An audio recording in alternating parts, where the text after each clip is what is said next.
Hi friends, എല്ലാവരും സുഖമായിട്ടിരിക്കുന്നോ? അപ്പോൾ സുഖമായിട്ടിരിക്കുക, സേഫായിട്ടിരിക്കുക, ഹാപ്പി ആയിട്ടിരിക്കുക. എനിക്ക് നിങ്ങളോടൊന്നൊരു അടിപൊളി ഇൻസ്പയറിങ് സ്റ്റോറിയാണ് പറയാനായിട്ടുള്ളത്. അപ്പോൾ ഒരിക്കലും നിങ്ങൾക്ക് നിങ്ങളുടെ സമയം വേസ്റ്റായിട്ട് പോകത്തില്ല. കാരണം നിങ്ങൾ നിർബന്ധമായിട്ടും കണ്ടിരിക്കേണ്ട ഒരു സ്റ്റോറിയാണ്. എൻ്റെ വീഡിയോ ഫുള്ളായിട്ട് കാണാനായിട്ട് ശ്രമിക്കുക. ഇഷ്ടപ്പെടുകയാണെങ്കിൽ ലൈക്ക് ചെയ്യുക, ഷെയർ ചെയ്യുക, സബ്സ്ക്രൈബ് ചെയ്യുക, കമൻറ്റ് ചെയ്യുക. നമുക്ക് സ്റ്റോറിയിലോട്ട് പോകാം കേട്ടോ. ഒരു സ്ഥലത്ത് ഒരു അച്ഛനും മോനും ഉണ്ടായിരുന്നു. അങ്ങനെ ഒരു ദിവസം മോൻ അച്ഛൻ്റെ അടുത്തേക്ക് ചെന്നിട്ട് ചോദിച്ചു, അച്ഛാ, നമ്മുടെ ജീവിതത്തിൻ്റെ മൂല്യം എന്താണ് എന്ന്. അച്ഛൻ കുറച്ചു നേരം ചിന്തിച്ചുകൊണ്ട് ഒരു കല്ലെടുത്ത് അവൻ്റെ കയ്യിലേക്ക് കൊടുത്തു. എന്നിട്ട് പറഞ്ഞു, മോൻ ഈ കല്ലുമായിട്ട് നമ്മുടെ അടുത്തുള്ള മാർക്കറ്റിലേക്ക് ചെല്ലണം. എന്നിട്ട് ആരെങ്കിലും ഇതിൻ്റെ വില ചോദിക്കുകയാണെങ്കിൽ നീ ഒന്നും മിണ്ടാതെ നിൻ്റെ 2 വിരലുകൾ പൊക്കി കാണിക്കുക. അങ്ങനെ അവൻ ആ കല്ലുമായിട്ട് മാർക്കറ്റിലേക്ക് ചെന്നു. ആ തിരക്കിനിടയിൽ ഒരു അത്ഭുതം പോലെ അവൻ അവിടെ നിൽക്കുകയാണ്. കുറച്ച് സമയത്തിന് ശേഷം ഒരു പ്രായമായ സ്ത്രീ അവൻ്റെ അരികിൽ വന്നിട്ട് ചോദിച്ചു, ഈ കല്ലിൻ്റെ വില എന്താ? അവൻ ഒന്നും മിണ്ടാതെ അച്ഛൻ പറഞ്ഞതുപോലെ തന്നെ 2 വിരലുകൾ പൊക്കി കാണിച്ചു. 20 രൂപയോ? എന്നാൽ ഇങ്ങ് തന്നേക്ക്, ഞാൻ വാങ്ങിച്ചു കൊള്ളാം എന്ന് പറഞ്ഞു. അവൻ ഈ സാധാരണ കല്ലിന് 20 രൂപയോ എന്ന അതിശയത്തോടുകൂടി ചിന്തിച്ചുകൊണ്ട് അച്ഛൻ്റെ അരികിലേക്ക് ഓടിച്ചെന്നു. എന്നിട്ട് പറഞ്ഞു, അച്ഛാ, മാർക്കറ്റിൽ ഒരു പ്രായമായ സ്ത്രീ ഈ കല്ലിന് 20 രൂപ നൽകാമെന്ന്. അങ്ങനെ അച്ഛൻ അവനോട് വീണ്ടും പറഞ്ഞു, മോനി, നീ ഈ കല്ലുമായിട്ട് നമ്മുടെ അടുത്തുള്ള മ്യൂസിയത്തിലേക്ക് ചെല്ല്.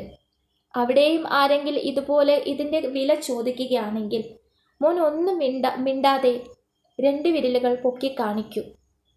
അവൻ അത്ഭുതത്തോടുകൂടി മ്യൂസിയത്തിലേക്ക് ചെല്ലുകയാണ്. അങ്ങനെ കുറച്ച് സമയത്തിന് ശേഷം ഒരാൾ വന്നിട്ട് അവനോട് ചോദിച്ചു, സർ, ഈ കല്ലിൻ്റെ വില എന്താ? അവൻ അച്ഛൻ പറഞ്ഞതുപോലെ തന്നെ ഒന്നും മിണ്ടാതെ 2 വിരലുകൾ പൊക്കി കാണിച്ചു. 2000 രൂപയോ? എന്നാൽ ഇങ്ങ് തന്നേക്കൂ, ഞാൻ വാങ്ങിച്ചു കൊള്ളാം. അവൻ വീണ്ടും അതിശയപ്പെട്ടു പോയി. എന്നിട്ട് അച്ഛൻ്റെ അരികിലേക്ക് ഓടി ചെല്ലുകയാണ്. എന്നിട്ട് പറഞ്ഞു, അച്ഛനോട് നടന്നതെല്ലാം പറഞ്ഞു. അച്ഛാ, ഈ കല്ലിന് 2000 രൂപ നൽകാമെന്ന്. അങ്ങനെ അച്ഛൻ പറഞ്ഞു, ഇനി മോൻ ഈ കല്ലുമായിട്ട് വിലയേറിയ വജ്രങ്ങൾ വിൽക്കുന്ന ഒരു കടയിലേക്ക് ചെല്ലുക. എന്നിട്ട് അവിടെയും ആരെങ്കിലും ഇതിൻ്റെ വില ചോദിക്കുകയാണെങ്കിൽ മോൻ ഒന്നും മിണ്ടാതെ 2 വിരലുകൾ പൊക്കി കാണിക്കുക. അങ്ങനെ അവൻ വജ്രക്കടയിലേക്ക് ചെല്ലുകയാണ്. കടയിലേക്ക് കയറി. ക്യാഷ് കൗണ്ടറിൽ ഇരുന്ന ഒരു വൃദ്ധൻ അവൻ്റെ കയ്യിലെ കല്ലിനെ കണ്ട് ഓടി അവൻ്റെ അരികിലെത്തി. എന്നിട്ട് ചോദിച്ചു, മോനെ, ഇത്രയും മനോഹരമായ കല്ല് ഞാൻ ഇതുവരെ കണ്ടിട്ടില്ല. മോനെ, എവിടെന്നാ ഈ കല്ല് കിട്ടിയത്? ഇതിന് ഞാൻ എന്ത് വിലയാണ് നൽകേണ്ടത്? ഇതിൻ്റെ വില എന്താ എന്ന് ചോദിച്ചു.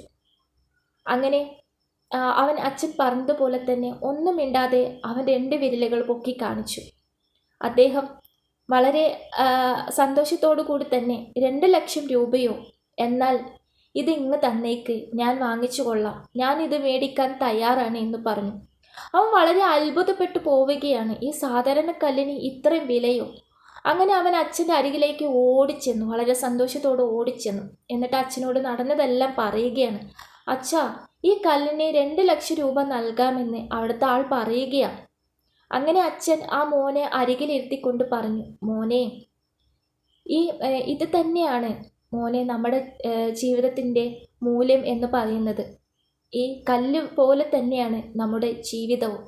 കാരണം നമ്മൾ നിൽക്കുന്ന സ്ഥാനം എവിടെയാണോ അതനുസരിച്ചിരിക്കും നമ്മുടെ ജീവിതത്തിൻ്റെ മൂല്യം നിർണ്ണയിക്കപ്പെടുന്നത്. അതുകൊണ്ട് തന്നെ നമ്മുടെ ജീവിതത്തിൽ നമ്മുടെ കഴിവുകൾ മനസ്സിലാക്കി, നമ്മുടെ കുറവുകൾ മനസ്സിലാക്കി, നമ്മുടെ കൂടെ നിൽക്കുന്നവരെ എന്നും ചേർത്ത് പിടിക്കുക. അവരെ സ്നേഹിക്കുക, അവരെ ചേർത്ത് പിടിക്കുക. നല്ല ബന്ധങ്ങളെ നഷ്ടപ്പെടുത്താതെ ഇരിക്കുക. കാരണം അവരെല്ലാം ഈ വ്യാപാരികളെ പോലെയായിരിക്കും. കാരണം അവർക്ക് നിങ്ങളുടെ മൂല്യം തിരിച്ചറിയാൻ സാധിക്കും. പക്ഷേ മറ്റുള്ളവരോ അവരുടെ ആവശ്യങ്ങൾക്ക് വേണ്ടി, അവരുടെ സ്വാർത്ഥതയ്ക്ക് വേണ്ടി മാത്രം നിങ്ങളുടെ അരികിൽ വരുന്നവരായിരിക്കും. അവർക്കൊരിക്കലും നിങ്ങളുടെ കഴിവുകളോ അല്ലെങ്കിൽ നിങ്ങളുടെ നന്മകളോ അവർക്ക് തിരിച്ചറിയാൻ സാധിക്കുകയില്ല. അതുമാത്രമല്ല, അവർക്ക് നിങ്ങളെ ഒരു വിലയും ഉണ്ടാവുകയും ഇല്ല. അതുകൊണ്ട് തന്നെ നിങ്ങളുടെ ജീവിതത്തിലെ മൂല്യം നിശ്ചയിക്കുന്നത് നിങ്ങൾ തന്നെയാണ്. നിങ്ങളുടെ ജീവിതത്തിലെ നെഗറ്റീവായ ആളുകളെ നിങ്ങളെ ഉപയോഗിക്കാനായിട്ട് വരുന്ന ആളുകളെ നിങ്ങൾ മനസ്സിലാക്കുകയും അവരെ ജീവിതത്തിൽ നിന്ന് അകറ്റി നിർത്തുകയും ചെയ്യുക. എന്നിട്ട് നിങ്ങളെ കഴിവുകളെ മനസ്സിലാക്കി നിങ്ങളുടെ നന്മയെ തിരിച്ചറിഞ്ഞ് നിങ്ങളെ കൂടെ എന്ന് നിൽക്കുന്ന പോസിറ്റീവായ നല്ല വ്യക്തികളെ കൂടെ നിർത്തുകയും അവരെ എന്ന് സ്നേഹിക്കുകയും അവരെ എന്ന് പരിഗണിച്ച് കൂടെ ചേർത്ത് പിടിക്കാനും നിങ്ങൾ ശീലിക്കുക. കാരണം നല്ല ബന്ധങ്ങളെ ഒരിക്കലും നഷ്ടപ്പെടുത്താതിരിക്കുക. അവർക്ക് തീർച്ചയായിട്ടും നിങ്ങളുടെ മൂല്യം തിരിച്ചറിയാൻ സാധിക്കും. സോ ഇതാണ് എനിക്ക് നിങ്ങളോട് പറയാനായിട്ടുള്ളത്. ഈ വീഡിയോ നിങ്ങൾക്ക് ഇഷ്ടപ്പെടുകയാണെങ്കിൽ തീർച്ചയായിട്ടും ഇഷ്ടപ്പെട്ടിട്ടുണ്ടാകുമെന്ന് ഞാൻ വിശ്വസിക്കുന്നു. സോ ഇഷ്ടപ്പെടുകയാണെങ്കിൽ ലൈക്ക് ചെയ്യുക, ഷെയർ ചെയ്യുക, സബ്സ്ക്രൈബ് ചെയ്യുക, കമൻറ്റ് ചെയ്യുക. വീണ്ടും നല്ലൊരു വീഡിയോസ് ആയിട്ട് കാണുന്നവരെ bye, take care, good night.